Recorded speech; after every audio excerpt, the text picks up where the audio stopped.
Inaasahan ng maraming Palestinian sa Lebanon na tuluyan ang bubuksan ni Hezbollah leader Hassan Nasrallah ang giyera laban sa Israel.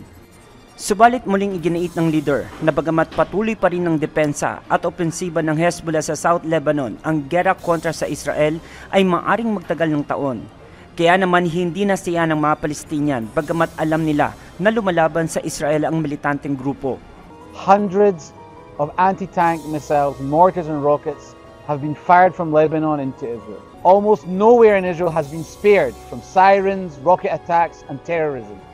Samantala, bagaman patuloy ang ginagawang opensiba ng Israel laban sa Hamas, nagdala ang Israeli Defense Forces ng 300 litro ng langis sa Shifa Hospital sa Gaza. Subalit ayon sa IDF, pinigil ng Hamas ang hospital na tanggapin ito.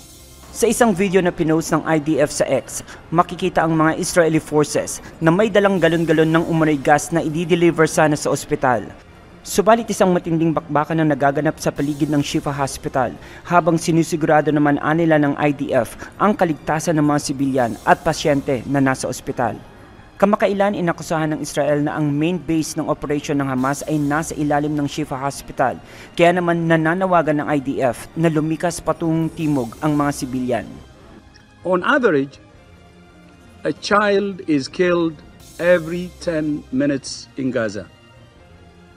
Nagpahayag si World Health Organization Director General Tedros Adhanom Ghebreyesus ng kanyang mga hinaing ukol sa mga pangyayari sa Gaza sa patuloy na laban nito sa Israel. Hospital corridors crammed with the injured, the sick, the dying, morgues overflowing,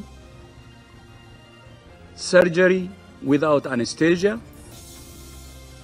tens of thousands of displaced people sheltering at hospitals, families crammed into overcrowded schools desperate for food and water.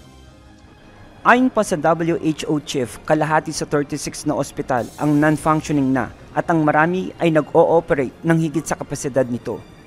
WHO continues to call for unfettered access to deliver humanitarian aid to the civilians of Gaza, who are not responsible for this violence, but are suffering in ways that we in this room cannot imagine.